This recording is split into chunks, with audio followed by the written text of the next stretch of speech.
예수님을 믿는 사람들을 뭐라고 부릅니까?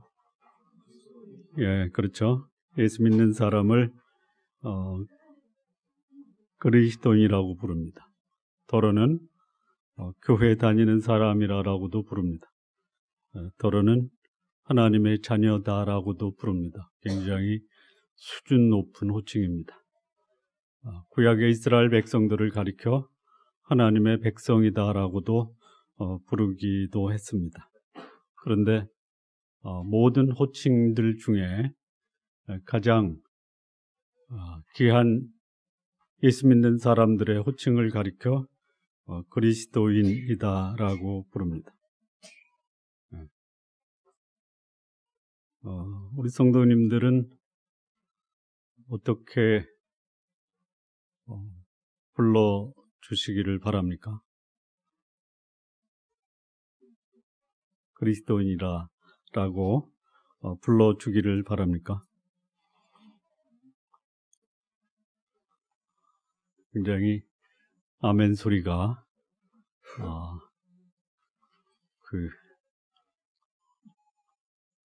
그렇습니다.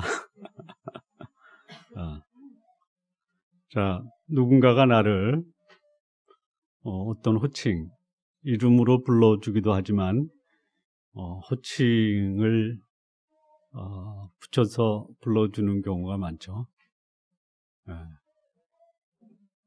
뭐 사장님 이렇게 불러주는 분은 그 모습에서 사장님 포스가 나오죠.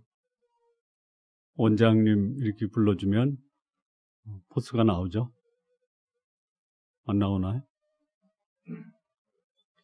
전혀 무슨 말씀인지 공감이 안 되는 것 같은데요. 여러분들이 공감을 안 해주면 저는 벽을 보고 얘기하는 것처럼.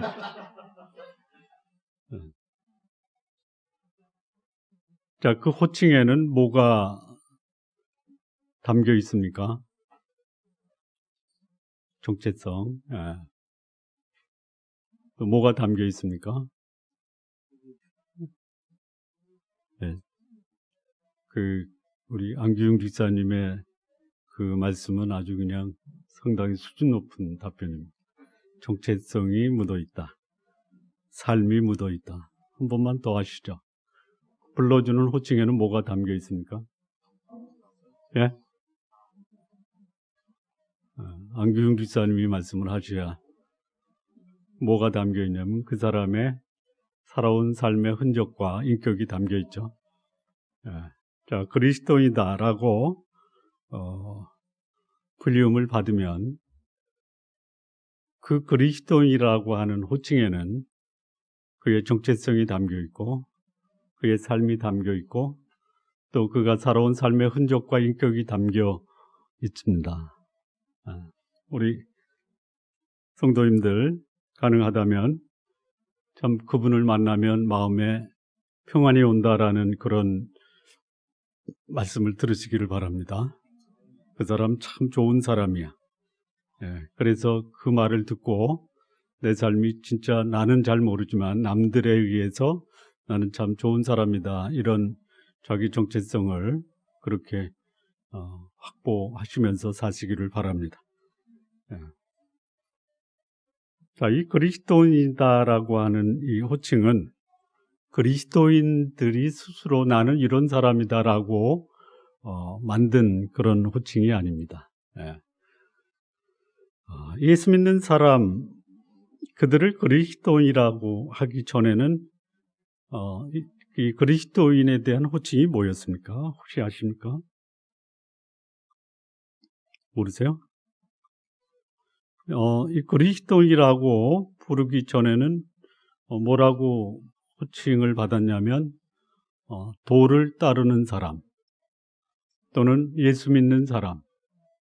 근데 어느 날 도를 따르는 사람과 예수 믿는 사람 이런 그 호칭이 그리스도인이다라는 칭호로 통일이 됩니다. 근데 그 칭호는 예수 믿는 사람들 자체 내에서 우리의 이름을 통일하자 이렇게 해서 된 게 아니고 예수 믿는 사람들을 보니까 그들의 삶이 야, 저건 진짜 특별하다. 어떻게 저런 삶을 살 수 있을까?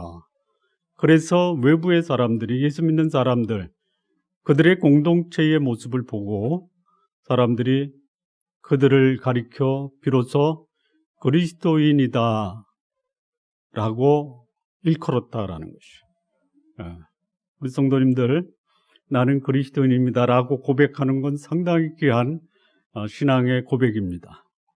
그런데 여러분을 바라보는 사람들이 여러분을 보고 저가 참으로 그리스도인이다 라고 부를 수 있다면 이거는 훨씬 더 복된 호칭입니다. 다 그런 칭호를 받으시기를 바랍니다. 요즘 우리 시대에 그리스도인이다 또는 예수 믿는 사람이다 이렇게만 불러줘도 선방하는 겁니다. 요즘 그리스도인을 가리켜 뭐라고 부릅니까? 예수 믿는 것들 이렇게 부릅니다. 그러니까 인격체로 부르는 것이 아니라 하나의 물건만도 못한 표마된 그런 칭호를 받고 있다는 것이 좀 편치가 않습니다. 자, 이 그리스도인이다라고 새로운 신조어를 신앙의 공동체에서 야, 우리가 뭐라고 부르면 좋겠냐 이렇게 해서 만들어진 것이 아니고 그 신앙의 공동체에 속한 예수 믿는 사람들, 이 도를 따르는 사람들의 삶을 보고 야, 저들은 특별한데 저들을 뭐라고 불러줄까? 근데 그들이 말하는 거 보니까 그들의 주제는 그리스도였어요. 그래서 그들을 가리켜 그리스도인이다라고 부르자 이렇게 해서 생긴 신조어입니다. 그것이 지금까지 내려오고 있어요. 여러분, 하나의 새로운 언어가 탄생을 했을 때는 그만큼 그것이 사회와 또는 그 주변의 이웃에게 강력한 영향을 주었던 그런 상황에서 나타나는 것들이 신조어입니다. 요즘 젊은이들이 만드는 신조어는 잘 모르죠? 모르시죠? 그냥 우리끼리 얘기니까 하나 좀 하겠습니다. 읽기조차도 어려운데요. 그냥 쉽게 제가 얘기하겠습니다. 폭풍 눈물 있죠? 그걸 뒤집어서 거꾸로 썼어요. 아십니까? 읽을 수 있어요? 그 폭풍 눈물을 뒤집고 거꾸로 배치했어요. 모르시죠? 이게 신조어라고 합니다. 젊은 세대는 다 공감하는데 저는 그거 보고 야, 이렇게 뒤집어서 얘기하는 게 요즘 젊은이들 사이에서 유통되고 있는 신조어입니다. 이 그리스도인이라는 이 단어가, 이 호칭이 예수님을 믿는 사람, 예수님의 도를 따르는 사람, 너무 길다. 핵심인 그리스도가 주인이 된, 그리스도가 핵심이 된 그 단어에서 그를 믿는 사람들을 그리스도인이다라고 부르기 시작한 겁니다. 복음이 증거되고 사람들이 예수님을 믿는 그 역사가 확장되면서 지금까지 한 번도 사용하지 않았던 단어, 그리스도인이라는 단어가 탄생하게 됐다라는 것이에요. 그러니까 복음의 역사는 사람들이 사용하는 언어에도 변화를 가져옵니다. 그리고 그 언어가 역사와 문화 속에서 자리를 잡고 그 영향은 말할 수 없는 큰 반향을 일으키는 것. 우리 성도님들의 삶이 그리스도인으로서 여러분 주변에 영향을 주고 여러분을 바라보는 사람들 속에서 그리스도인의 핵심인 그리스도가 드러난 그런 삶 사시기를 진심으로 바랍니다. 그렇다면 왜 예수 믿는 자를 가리켜 그리스도인이라고 부르게 되었을까? 오늘 본문이 예수 믿는 자, 그 말씀을 따르는 자를 그리스도인이라고 부르게 된 몇 가지 그 이유를 말씀을 하고 있습니다. 언제 예수 믿는 자들을 그리스도인이라 일컬음을 받게 했는가? 첫 번째입니다. 19절에서 21절 말씀입니다. 그때 에스데반의 일로 일어난 환란으로 말미암아 흩어진 자들이 베니게와 쿠브로와 안디옥까지 이르러 유대인에게만 말씀을 전하는데 20절입니다. 그 중에 쿠브로와 구레네 몇 사람이 안디옥에 이르러 헬라인에게도 말하여 주 예수를 전파하니 주의 손이 그들과 함께 하심에 수많은 사람들이 믿고 주께 돌아오더라. 예수 믿는 자, 주의 말씀을 따르는 자들이 그리스도인이라는 그 호칭으로 통일된 그때에는 어떤 때였냐? 복음이 유대인에게서 끝나는 것이 아니라 유대인에게서 이방인에까지 확장되었을 때 그리스도인이다라는 칭호를 받게 되었습니다. 예수 믿는 사람들이 그리스도인이라 부르게 된 이 시기, 교회가 박해와 환란으로 예수 믿는 사람들이 흩어지면서 시작이 되었습니다. 예수 믿는 사람들이 흩어지면서 어디로 떠나냐면 베니게, 페니키아입니다. 구브로, 지중해 한가운데 있는 키프로스 섬, 그리고 오늘의 터키에 있는 이 안디옥까지 복음이 전파됩니다. 그때 이 복음 전파의 대상이 누구였냐면 유대인에게만 말씀이 증거됩니다. 유대인에게만 말씀이 증거될 때에 그리스도인이다라고 불려지지는 않았습니다. 근데 그때에 복음을 들었던 이 구브로에 있는 사람, 또 구레네, 이 구레네는 어디냐면은 현재 리비아입니다. 복음을 듣고 예수를 믿게 된 그 사람들이 누구에게 복음을 전하냐면 헬라인입니다. 그러니까 복음이 예루살렘에서 페니키아, 키프로스, 리비아, 그리고 유럽 지역까지 전파되면서 그것이 예수 믿는 자들을 그리스도인이다라고 부르게 된 결정적인 하나의 계기가 됐다라는 것이. 그래서 수많은 사람들이 복음을 듣고 예수님께로 돌아오게 되었다라는 것이.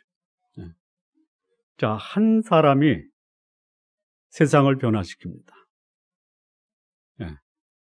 그런데 그 신앙의 대상 또는 그 신앙에 돌아오는 사람들이 세계 각국에서 벌어져요. 일어납니다. 그럼 이들을 묶을 수 있는 하나의 공통어가 있어야 되는데 그 공통어로 만들어진 그 이름, 누가 붙여줬냐? 세상 사람들이 붙여준 이름, 그게 그리스도인입니다. 특정 지역이 아닌 베니게, 지중해, 아프리카, 유럽 등에 사는 사람들이 예수 믿겠다고 결심하고 그들의 신앙을 고백하고 예수님께 돌아왔을 때 그들을 대표할 수 있는 그 호칭이 필요하게 되었고, 그 호칭이 뭐냐? 그리스도인입니다. 이 사도행전에는 이 복음이라는 단어보다 더 즐겨 썼던 단어가 있습니다. 그 단어가 뭐냐면 도입니다. 도. 사도행전 4장 2절에 보면 백성을 가르침과 예수를 들어 죽은 자 가운데서 부활하는 도 전함을 싫어했다라고 말합니다. 사도행전 6절 7절 하나님의 말씀이 점점 왕성하여 예루살렘에 있는 제자의 수가 더 심히 많아지고 허다한 제사장의 무리도 이 도에 복종하니라. 사도행전 7장 38절에 시내산에서 말하던 그 천사와 및 우리 조상들과 함께 광야 교회에 있었고 또 생명의 도를 받아 우리에게 주던 자가 이 사람이라. 사도행전 9장 2절에 보면 다메섹 여러 해당에 갈 공문을 청하니 이는 만일 그 도를 쫓는 사람을 만나면 물론 남녀하고 결박하여 예루살렘으로 잡아오려 함이라. 그리고 그 도를 믿는 자를 뭐라고 불렀냐면 신도, 제자, 구원받는 사람, 예수 믿는 사람 이렇게 불렀습니다. 그러니까 다양한 형태로 예수 믿는 사람의 호칭이 있었다라는 것이. 이런 신도, 제자, 구원받은 사람, 믿는 사람 등으로 불려지던 이 시기에 이제는 세계 각국에서 이 도를 따르고 예수 믿는 사람이 늘어나면서 이 호칭을 통일해서 부를 필요가 생겼다라는 거죠. 그래서 생겨진 이름이 그리스도인. 예수 믿는 자를 어떻게 부를 것인가에 대해서 가장 적절한 이름이 뭐냐? 그리스도인입니다. 그리스도인은 뭐냐? 그리스도와 동일시된 사람. 여러분, 그리스도인이다라고 불려지기를 원하십니까? 그렇게 불려지는 삶을 사시기 바랍니다. 그러면 여러분을 보면 누구를 볼 수 있어야 됩니까? 예수님이 여러분을 통해서 드러나야 됩니다. 그리스도인을 영어로 크리스찬이라고 합니다. 제가 정확히 다는 기억이 안 되는데요. 기억나는 것만 좀 몇 가지 소개하면 크리스찬이 영어로 뭐라고 쓰냐면 CHRISTIN이라고 부릅니다. 네, 운을 한번 띄워주시기 바랍니다. 네. Christ-centered life. 예수 그리스도가 중심된 삶을 사는 거예요. 내 삶 속에 중심이 뭐냐? 예수 그리스도입니다. 네. 그가 하는 언어, 그가 하는 행동, 그가 하는 삶의 모습을 보면 그 가운데 누가 있어요? 네. 여러분의 삶을 유심히 지켜보면 여러분 중심에 있는 그리스도가 드러나는 삶을 가리켜 뭐라고 그래요? 그리스도인이다라고 합니다. 두 번째 운을 띄워주시기 바랍니다. 헤븐 바운드, 천국을 소망하며 사는 사람, 이 사람을 가리켜 그리스도인이다라고 합니다. 여러분의 소망이 어디 있습니까? 그냥 제가 편안하게 말씀드리면 내 집안이 잘 됐으면 좋겠다. 굉장히 강력한 여러분의 소망이죠. 아니다라고 말씀하지 마십시오. 나쁜 것이 아닙니다. 내 자식 잘 되는 거 여러분의 강력한 소망이시죠. 사업 잘 돼야죠. 건강하셔야죠. 이거는 천국 지향형 삶입니까? 아니면 지상 지향형 삶입니까? 하나님이 지상에서 복된 삶 사는 거 결코 하나님이 그거 가지고 시비 걸지 않습니다. 그런 삶을 사는 이유가 뭐냐? 내 안에 천국을 향한 소망이 있기 때문에 그런 삶도 이 땅에서 살아야 된다라는 것이에요. 잘 사시기 바랍니다. 그런데 여러분의 삶을 보면 이 땅에서 삶도 진짜 아름답게 사는데 그 사람의 내면에 있는 그 참된 소망을 보니 오늘 이 지상에서 사는 아름다운 삶의 이유가 그가 천국을 소망하면서 살기 때문이다 라고 여러분 그런 증인이 되시기 바랍니다. 세 번째 운을 띄워주시기 바랍니다. R입니다. 리뎀션이라고 하는 거예요. 구속받은 삶이에요. 이 구속은 뭐냐? 내 과거에 얽매였던 모든 것을 다 떨쳐버린, 나를 얽매고 있었던 내 죄와 허물을 다 떨쳐버린 전혀 새로운, 그리스도 안에서 새로운 삶을 사는 사람, 그 사람을 가리켜 그리스도인이다라고 하는 거죠. 우리 성도님들 그런 말씀 좀 들으시기 바랍니다. 너 요즘 웬일이냐? 바뀌었어? 이게 뭡니까? 구속받은 사람들의 삶의 모습입니다. 다음 주에 오실 때는요, 우리 함께 일어나서 인사 나눌 때 저는 지난주에 몇 분한테 너 요즘 변했냐라는 말을 들었다라는 그런 인사를 좀 나눠주시기 바랍니다. 전혀 반응이 없네. 한 달에 한 번만 할게요. 매주 하면 또 그거 부담스러우니까. 네 번째 분을 떠주시죠. Identify with Christ. 예수 그리스도와의 연대화입니다. 나를 보면 저 사람은 그리스도가 그의 삶을 주관하고 있다. 내가 그리스도와 함께 십자가에 못 박혔나니 그런 즉 이제는 내가 산 것이 아니요 오직 내 안에 그리스도께서 사신 것이다. 이거를 드러내는 사람이에요. 그 다음에 S죠. S. Salvation from sin, from world. 죄와 세상으로부터 구원받은 자들이 이제부터는 거룩한 삶을 살아야 된다. 제가 T는 잘 기억이 안 납니다. 그 다음 해주시죠. I죠. I는 I입니다. 나입니다. 나. A, M입니다. M, I am. 그 다음에 해주십시오. N이죠. N. N은 뭐냐면 nothing 또는 nobody입니다. 천국을, 예수 그리스도가 내 삶의 중심이 되고 천국을 소망하고 전혀 새롭게 거듭난 구속받은 하나님의 자녀이고, 그리고 예수 그리스도가 나를 통해서 세상에 드러나고, 그리고 죄와 세상으로부터 전적으로 구원받은 하나님의 자녀이며 나는 아무것도 아니다라고 고백하는 사람이 그리스도인입니다. 어쩌면 이 초대 안디옥 교회의 성도들이 세상을 향해서 그렇게 그들의 삶을 드러냈다, 이렇게 추정을 해봅니다. 우리 성도님들 그런 삶을 사시기를 진심으로 바랍니다. 예. 언제 예수 믿는 사람들이 그리스도인이라 칭호를 받았느냐?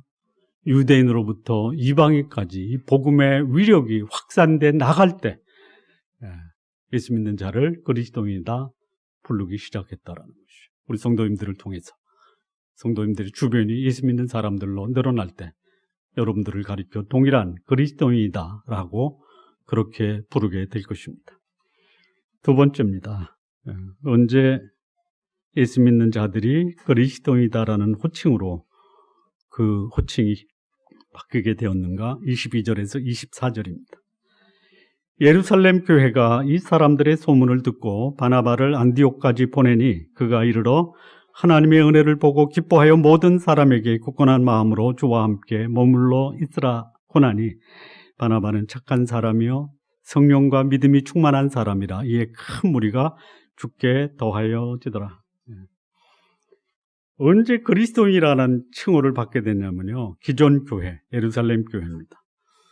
이 교회가 새롭게 시작한 안디옥 교회에 유력한 사람을 보내서 실질적인 도움을 주었을 때에 그 모습을 보고 세상 사람들이 야, 저들은 다르다 하고 불러준 이름이 뭐냐? 그리스도인입니다. 이 안디옥은 지금 시리아 그 위쪽에 있는 도시인데요. 터키의 안타가라고 지금 불려지는 도시입니다. 예. 이 안디옥은 예루살렘에서 북쪽으로 500km 떨어져 있는 도시입니다. 500km.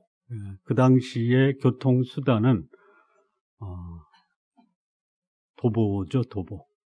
걸어서 가죠. 만약에 배를 타고 가면 해상을 통해서 갈 수도 있고요. 500km 떨어져 있는 곳입니다. 이 도시는 그 헬라 제국의 그 알렉산더 대왕이 떠나면서 4개 국으로 나눠질 때 한 나라를 통치했던 임금이 누구냐면 셀루쿠스입니다. 네, 이 셀루쿠스, 그의 아버지 안티오쿠스를 기념해서 그 도시를 건설했다라고 해서 안디옥입니다. 근데 이 안디옥이 폼페이에 의해서 BC 664년에 망하고요. 그리고 이 폼페이가 이 도시를 자유도시로 만듭니다. 그리고 로마의 그 한 지역의 수도로 로마 제국의 3대 도시가 됐던 지역이 바로 안디옥입니다. 그래서 이 안디옥은 국제도시였고 자유도시였기 때문에 수많은 민족들이 거기에 거주하고 있었고 유대인들도 거기에 거주해서 한 집단을 이루고 있었던 도시입니다. 이 안디옥에 유대인들이 복음을 듣고 예수께 돌아온다라는 소식이 예루살렘에 보고가 됩니다. 그 보고를 들은 예루살렘 교회가 누구를 보낼 것인가? 예루살렘 교회에 어쩌면 사도들보다 더 영향력이 강했던 바나바를 안디옥에 보냅니다. 그리고 바나바를 안디옥에 보내서 안디옥 교회를 격려하고 그들의 믿음을 굳게 했다라고 합니다. 예수 믿는 신앙의 공동체, 그 공동체는 새롭게 시작되는 그 새로운 신앙의 공동체를 격려하고 도움을 주는 것, 이것이 예루살렘 교회가 보여준 아주 아름다운 모습입니다. 교회는 결코 경쟁의 대상이 아닙니다. 오히려 약하고 새로 시작하고 그리고 도울 힘이 있는 그런 교회가 약한 교회를 돕는 것이 교회의 참된 모습입니다. 자, 그리스도인이라고 부름을 받았을 때의 특징 2가지. 첫째는 복음이 이방인에게서 유대인으로 확장돼서 예수 믿는 사람들이 세계로 퍼져나가는 이런 상황에서 그들이 그리스도인이다라고 하는 호칭을 받습니다. 뿐만 아닙니다. 기존의 교회가 새로운 교회, 유력한 지도자를 보내서 새로운 교회를 세우고 새로운 교회를 격려할 때 그 모습을 본 교회 밖의 사람들이 저들이 누구냐? 저들은 그리스도인이다라고 부르기 시작한 것입니다. 이 신앙의 공동체가 확산이 되고 또 새로 세워진 교회가 건강하기 위해서는 기존 교회가 도와주어야 합니다. 요즘 우리 한국 교회는 어떻습니까? 물론 이런 교회도 있습니다. 큰 교회가 없는 지역에 토지를 구매하고 교회가 교회를 줘서 그 지역에 개척을 돕는 이런 사례도 얼마든지 있습니다. 이런 교회도 있습니다. 주일날 10시 30분이 되면 작은 교회를 다니면서 대형 교회에 버스를 세우고 작은 교회에 들어가는 성도들을 자동차에 태워서 자기 교회로 데려오는 교회도 있습니다. 어느 교회다라고는 말씀을 안 드리겠습니다만 있습니다. 그건 결코 성경적이지 못하고 바람직하지 못한 모습입니다. 자, 여기 보면 안디옥 교회가 세워져서 복음이 증거된다라는 말을 듣고 예루살렘 교회가 사람을 파송하는데 누구를 파송합니까? 바나바를 파송합니다. 바나바. 여쭤보겠습니다. 아주 그냥 상식적인 건데요. 바나바는 자기 본 이름입니까? 별명입니까? 별명이죠. 본명이 뭡니까? 본명이 뭘까요? 여러분, 여러분의 이름은 몰라도 여러분들이 그리스도이다라고 하는 그 호칭은 꼭 들으시기 바랍니다. 두 분만 아멘 하시고 다른 분들은 나는 내 이름이 중요해 이런 것 같습니다. 그리고 이름도 드러나시고, 예? 누구요? 찾아보셨나? 요셉입니다, 요셉. 요셉.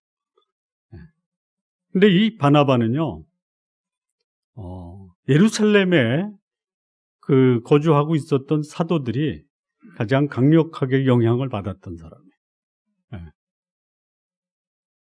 사도 바울이 회심하고 예루살렘에 가서 제자들을 만나고자 할 때, 저 사람 위장하고 돌아온다고 할 때 이 사도들을 설득했던 사람이 누구냐? 바나바입니다.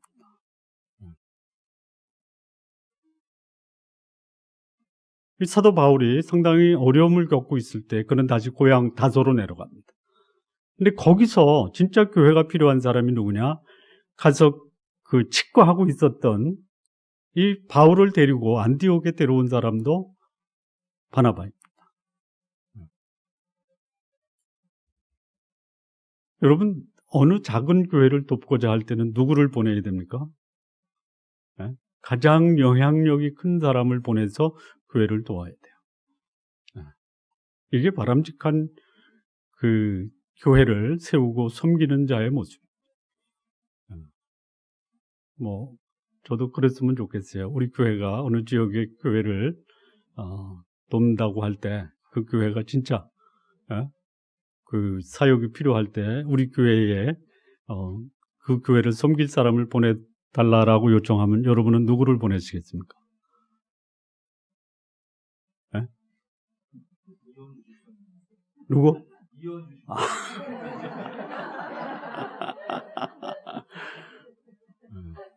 사실 이현주 집사님을 보면 저는 늘 바나바와 같다 이런 생각이 듭니다. 그 얘기를 들으니까 왜 나는 안 불러 이런 분들이 저는 사실 안규영 집사님이 김 목사님 당신이 가시죠 이렇게 해줄 줄 알았거든요.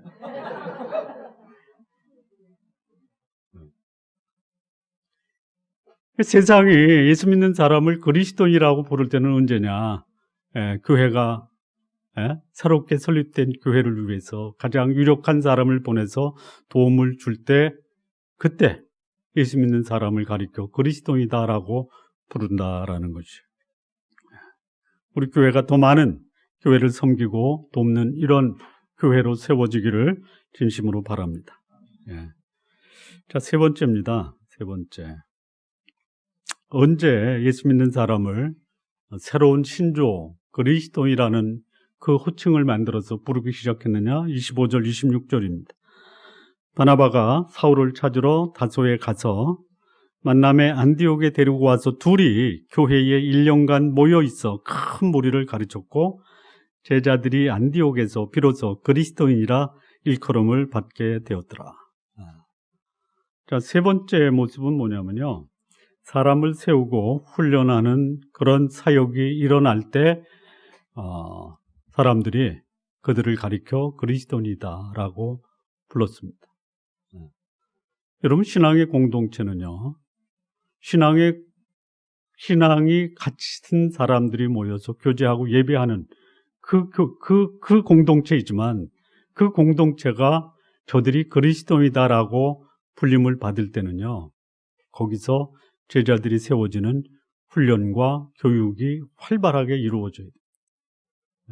사람이 세워지지 않는 그런 공동체에 사람들이 저들이 참으로 그리스도이다라고 불러주기는 상당히 어려울 수 있다라는 것이죠. 여러분, 우리 좋은나무교회의 성도님들이 저가 참으로 그리스도이다라는 그런 칭호를 받기를 원하신다면 훈련 받으셔야 돼요. 우리 성도님들 훈련은 목사나 받지 무슨 평신도에게 훈련을 받으라라고 얘기하느냐.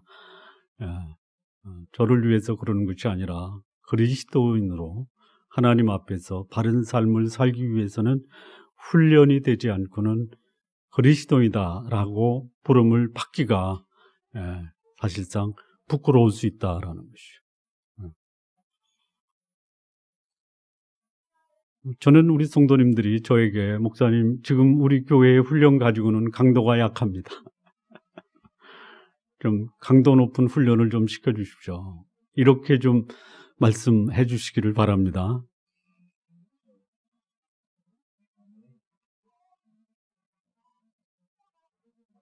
꼭 부탁드립니다.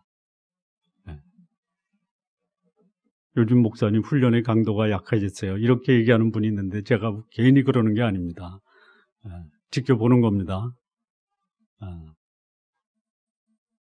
강도 높은 훈련 다음 주부터 하려고 합니다. 비교적 좀 부담 덜 되는 성경을 공부를 할 겁니다. 야고보서입니다. 야고보서. 어떻게 경건한 삶을 사는 그 방법을 찾을 것인가. 그래서 어디서 찾을 예정이냐면 야고보서에서 찾을 계획입니다.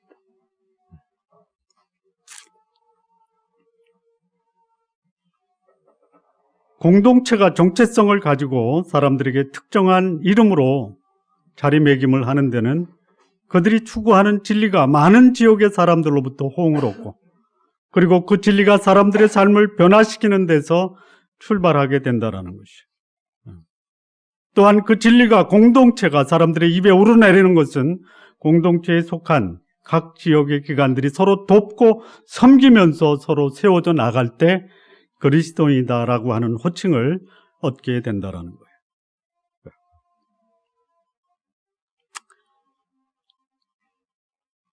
또한 이 그리스도인이라고 불림을 받는 것, 그리스도인의 공동체의 건강한 교육과 훈련이 있을 때 그리스도인이다라는 호칭을 받게 됩니다. 이 한국 기독교의 역사를 보면요, 교회 내에서의 교육과 훈련이 그야말로 강도 높게 그 유통 이렇게 확장되기 시작한 것이 저는 1970년대 초반이라고 봅니다. 근데 그 전에 또는 그 후에도 한국 교회에 강력한 훈련에 영향을 준 그 단체나 기관은 교회 내의 기관이 아니라 교회 밖의 기관이었습니다. 소위 파라처치 무브먼트라고 합니다. 교회 밖의 선교 단체들이 강력한 훈련을 통해서 평신도 사역자들을 세웠습니다. 지금도 이루어지고 있습니다. 앞으로도 계속 그런 신앙 훈련과 성경 교육은 반드시 이루어져야 됩니다. 그것이 교회 내에서도 동일하게 이루어져야 돼요. 교회가 안 하니까 그들이 한 거예요. 그래서 그들이 교회에 영향을 줘서 지금 교회 내에 교육과 훈련이 어느 정도 그 교육과 훈련에 대한 공감을 하고 그것이 교회 속에서 자리 잡기 시작합니다. 그런데 강도에 있어서는 외부의 선교단체의 강도를 따라가지 못한다. 저는 공감을 합니다. 왜 그러냐? 그 선교단체의 특징이 뭐냐? 그 훈련을 목적으로 자원해서 참석한 사람들이. 교회는 그야말로 별별 사람들이 다 있습니다. 그럼에도 불구하고 교회 내에서 그런 신앙훈련, 성경교육이 이루어지는 것은 굉장한 복이다라고 생각합니다. 우리 성도님들 그런 우리 교회가 제공하는 교육과 훈련에 할 수만 있다면 가급적이면 적극적으로 참여해 주시기를 바랍니다. 어쩌면 전혀 신앙 훈련이나 성경 교육을 받지 않기 때문에 사람들이 나를 그리스도인이다라고 불러주면 왠지 꺼리끼는 것이 아닌가라는 생각도 해봅니다. 여러분, 누군가가 여러분을 당신은 참 그리스도인이다라고 불러주면 뿌듯하십니까? 왠지 좀 그렇습니까? 뿌듯한, 나를 그리스도인이라고 부를 때 참 뿌듯하고 자랑스럽고 당당한 이런 그 모습으로 사람들에게 마저 나는 그리스도인이야. 그런 분들 되시기를 바랍니다. 마무리 짓겠습니다. 교회 다닌다라고 말하는 사람은 많습니다. 그런데 당당하게 나는 그리스도인이다라고 말하면서 자신의 삶에서 예수 그리스도 그분이 나의 주인이 되었다라고 말하는 분들은 참으로 많지 않다라는 것이 현실입니다. 만약에 할 수 있다면 우리 성도님들은 다 나를 아는 사람들이 너야말로 그리스도인이다 라고 여러분들을 불러주시기를 바랍니다. 나를 만나는 사람이 누구이든지 간에 나를 통해서 예수님을 만나는 그런 삶을 우리 성도님들 사시기를 바랍니다. 또한 나의 관심이 내 교회를 넘어서 약하고 도움이 필요로 하는 신앙의 공동체로 관심이 넓어지시기를 바랍니다. 뿐만 아니라 나의 신앙 성장을 위해서, 성숙을 위해서 교육과 훈련에 적극적으로 참여하시기를 바랍니다. 그래서 나를 아는 모든 사람이 누구든지 저야말로 참으로 그리스도인이다 라고 그런 칭호를 받으시는 성도님들 모두 되시기를 진심으로 바랍니다. 기도하시겠습니다.